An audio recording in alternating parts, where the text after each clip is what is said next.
नमस्कार दोस्तों, स्वागत है आपका अपनी YouTube channel study easy code में। दोस्तों, रिसेंटली एक रिपोर्ट पब्लिश किया गया है, उसमें बताया गया है कि इंडिया सेकेंड लार्जेस्ट इकोनॉमी बन जाएगा in terms of purchasing power parity by 2038। By 2038 हम सेकेंड लार्जेस्ट इकोनॉमी बन जाएंगे, राइट। और हम यूएस को ओवरटेक करेंगे।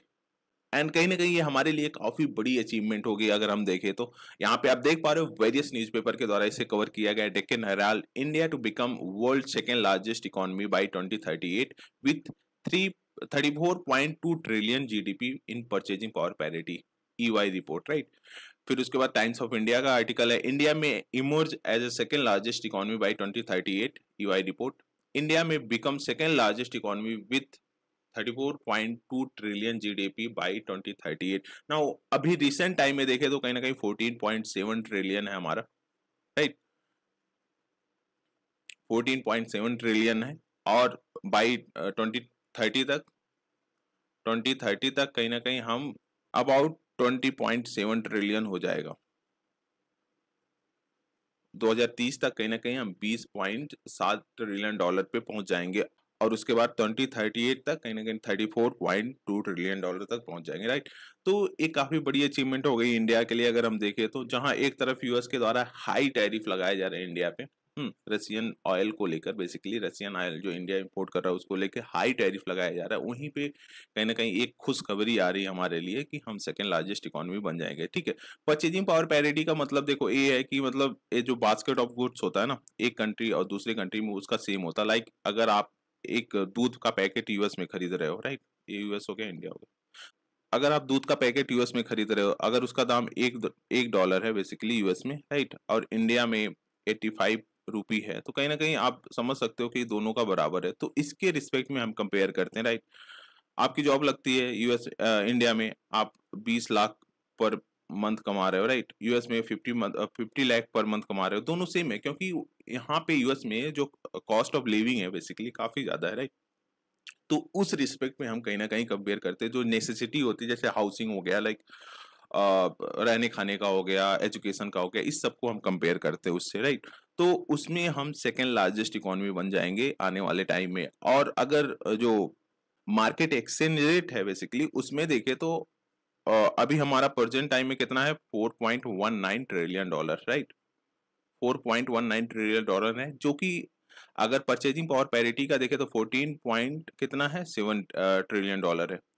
ये कहीं ना कहीं 3.6 टाइम्स ज्यादा है इससे, राइट। तो कहीं ना कहीं एक अच्छा खासा अचीवमेंट हमें देखने को मिल रहा है। अब वेरियस न्यूज़पेपर के द्वारा इसे कवर किए गए। यहाँ पे देखो आप, टाइम्स नाउ का है, मजबूत Bharat set to grow further, EY reports predict big for India amid US tariff tension। तो इसलिए यार काफी ज्यादा प्रॉब्लमेटिक सिचुएशन बना हुआ है। अगर देखें तो यूएस के द्वारा 50% का टैरिफ इंडिया पे इम्पोज कर दिया गया है। इससे हमारा जीडीपी भी इम्पैक्ट पड़ने वाला, 6.4 के रेट से ग्रोथ करेगा। कहीं ना कहीं 0.5 से लेके 0.7% का कहीं ना कहीं हमें इसमें इम्पैक्ट देखने को मिल रहा, उसमें डिक्रीज देखने को मिला है इंडिया के जीडीपी में, राइट। तो कहीं ना कहीं ये बिग एक तरह से इम्पैक्ट करने वाला है इंडियन जीडीपी को। But still we are making progress various sectors में। और ये जो रिपोर्ट पब्लिश किया जाता है, ये ऐसे नहीं पब्लिश किया जाता, मतलब वेरियस फैक्टर्स को एनालाइज करके किया जाता। आप देख ही पा रहे हो, इंडिया में मैन्युफैक्चरिंग सेक्टर को ले लो, सर्विस सेक्टर्स को ले लो, काफी अच्छा परफॉर्म कर रहे हैं रिसेंट टाइम अगर हम देखें तो, राइट। मैन्युफैक्चरिंग में जैसे प्रोडक्शन लिंक्ड इंसेंटिव स्कीम, उसके बाद वेरियस जो गवर्नमेंट के पॉलिसीज वगैरह लाए गए हैं, उसकी वजह से हमें एक हाई ग्रोथ देखने को मिल रहा है मैन्युफैक्चरिंग यूनिट्स में। फिर इसके बाद एक्सपोर्ट वगैरह में अगर हम देखें, जो कोई सर्विसेज सेक्टर, जो कि सर्विस सेक्टर में आता है, उसमें भी हमें सिग्निफिकेंट लेवल का ग्रोथ देखने को मिला। हालांकि जो हम यूएस को एक्सपोर्ट कर रहे थे, मतलब अगर टोटल एक्सपोर्ट देखें तो हमने फाइनेंशियल ईयर 2024-2025 में कितना किया था, अबाउट 437 बिलियन डॉलर का हमने एक्सपोर्ट किया था। वह यूएस अगर देखें तो 20% कहीं ना कहीं अकेले अकाउंट करता है, राइट। तो अभी अगर देखें तो जैसे 50% का टैरिफ इंडिया पे इम्पोज कर दिया गया। अब इंडिया क्या बोल रहा है कि हम डाइवर्सिफाई करेंगे।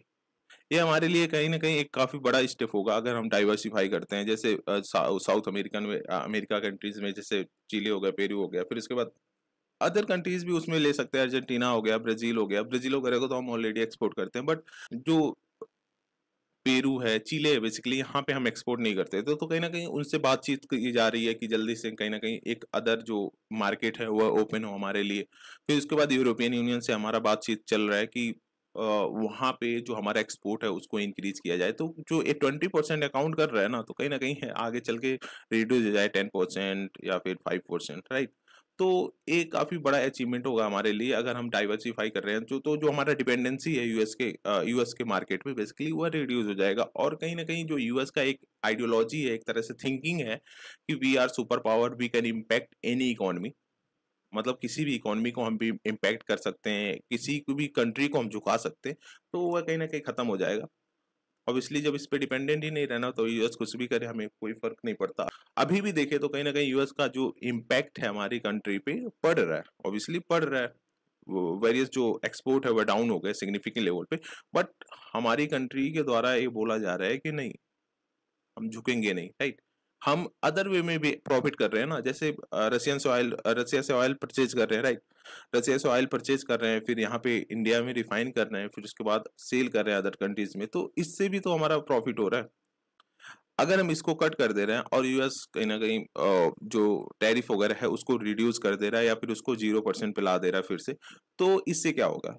इससे जो हमारा प्रॉफिट है ना, वह रिड्यूस हो जाएगा। रिड्यूस क्यों होगा? क्योंकि हम इससे जो प्रॉफिट मेड कर रहे हैं, जो रसियन ऑयल को इम्पोर्ट करके, रिफाइन करके जो एक्सपोर्ट कर रहे हैं बेसिकली, उससे जो मेड कर रहे हैं, वह काफ़ी ज़्यादा है अगर इसके कंपेयर में देखें तो। अगर देखें तो देखो, इंडिया एंड यूएस के बीच में जो टोटल एक तरह से ट्रेड फाइनेंशियल ईयर 2024-2025 में था वह था अराउंड 131.8 बिलियन डॉलर का। ठीक है, इतना था 131.8 बिलियन डॉलर का जिसमें हम कितना एक्सपोर्ट किए थे 86 बिलियन डॉलर का, अप्रोक्सीमेटली 86.5 बिलियन डॉलर का एक्सपोर्ट किए थे। और इंपोर्ट किए थे हम कितना 45.3 बिलियन डॉलर का, राइट? और इसमें देखें तो कहीं ना कहीं हम ट्रेड सरप्लस है 41 बिलियन डॉलर का, 41.7 समथिंग, राइट?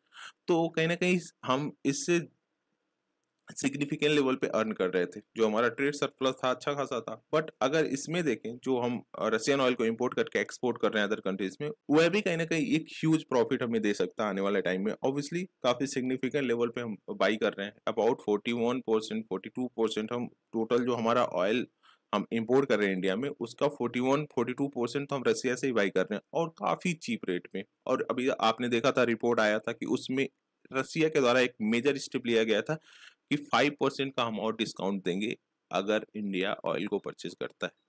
तो एक काफी अच्छा ग्रोथ देखने को मिल रहा है। अगर यहाँ पे देखो जो बेसिकली परचेजिंग पावर पैरिटी के टर्म्स में जो इकोनॉमीज हैं, जैसे चाइना फर्स्ट पे है, 40.7 ट्रिलियन डॉलर की इकोनॉमी अभी रिसेंट टाइम में अगर देखें तो 30.51 ट्रिलियन डॉलर की।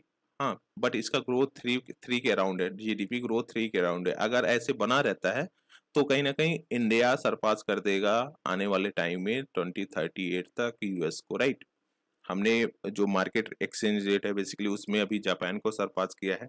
और उसमें भी बताया जा रहा है कि आने वाले टाइम में, मतलब बाई 2028 तक हम जर्मनी को ओवरटेक कर लेंगे, राइट? जर्मनी जो कि एक थर्ड लार्जेस्ट इकोनॉमी है उसको ओवरटेक करके अपने थर्ड लार्जेस्ट इकोनॉमी बन जाएंगे। तो काफी सिग्निफिकेंट हमें रिसेंट टाइम में ग्रोथ देखने को मिल रहा। प्रॉब्लमेटिक सिचुएशन क्रिएट हुआ है, मतलब यूएस इंडिया ट्रेड टेंशन की वजह से, but still we are no making progress. हम कहीं ना कहीं प्रोग्रेस मेक कर रहे हैं और अभी हमारा बातचीत भी तो चल रहा है अदर कंट्रीज के साथ। रशिया के साथ हम बात कर रहे हैं कि जो हमारा एक्सपोर्ट यूएस को जाता था उसको कहीं ना कहीं डाइवर्सिफाई करके रसिया में एक्सपोर्ट कर सकते हैं। उसके जो एक तरह से डिप्लोमेट थे उनके द्वारा भी क्लियरली बोला गया है, अगर गुड्स इंडियन गुड्स यूएस नहीं जा सकता तो रसिया आ सकता है। रसिया के सुपरमार्केट्स वैसे भी खाली हैं जब से सैंक्शन वगैरह लगने स्टार्ट हुए हैं, राइट? तो कहीं ना कहीं एक वैक्यूम क्रिएट हुआ है रशियन इकोनॉमी में। अगर हम देखें तो वहां पे हम गुड्स वगैरह को भेज सकते हैं, तो ये भी एक काफी मेजर स्टेप है। तो इससे हमें ग्रोथ देखने को मिल रहा है। तो जो इम्पैक्ट देखने को मिल रहा है ना अभी रिसेंट टाइम में, वो लॉन्ग टर्म के लिए नहीं रहने वाला। लॉन्ग टर्म के लिए हम कहीं ना कहीं अदर वे को ढूंढ लेंगे जिससे आने वाले टाइम में, फ्यूचर में बेसिकली हमारे लिए काफी ज्यादा बेनिफिशियल होगा, क्योंकि हम यूएस पे डिपेंडेंट नहीं रहेंगे किसी भी गुड्स वगैरह को एक्सपोर्ट करने के लिए, राइट? अदर कंट्रीज में करेंगे, धीरे धीरे होगा लेकिन सब कुछ अच्छा होगा आने वाले टाइम में, राइट? तो ये सारी चीजें हैं जो कि हमें देखने को मिल सकती है। फिर उसके बाद देखें तो रशियन इकोनॉमी है फोर्थ नंबर पे 7.19 ट्रिलियन डॉलर के साथ। जापान है जर्मनी है, इंडोनेशिया है, ब्राज़ील है, फ्रांस है, यूके है, राइट। तो ये सारे कंट्रीज हैं बेसिकली। यहाँ पे GDP, PPP, IMF for 2024 to 2024 में जो आईएमएफ के द्वारा बेसिकली, फिर इसका आप यहाँ पे देख पा रहे हो, चाइना फर्स्ट पे, यूएस सेकंड पे, थर्ड पे, ये 2038 तक हम इसको सरपास कर लेंगे, ठीक है। ये कहीं ना कहीं शो कर रहा है कि हमारी कंट्री कितनी सिग्निफिकेंट लेवल पे ग्रोथ कर रही है। जो एक हमारा टारगेट है कि हम डेवलप्ड इकोनॉमी बन जाएंगे, कब तक, 2047 तक डेवलप्ड इकोनॉमी बनने का, विकसित भारत बनने का एक तरह से जो हमारा एम है, एक तरह से गोल है, उसको हम अचीव कर पाएंगे, राइट। तो this is the end of the video. Thank you for watching. Please do like, share and subscribe. Thank you guys.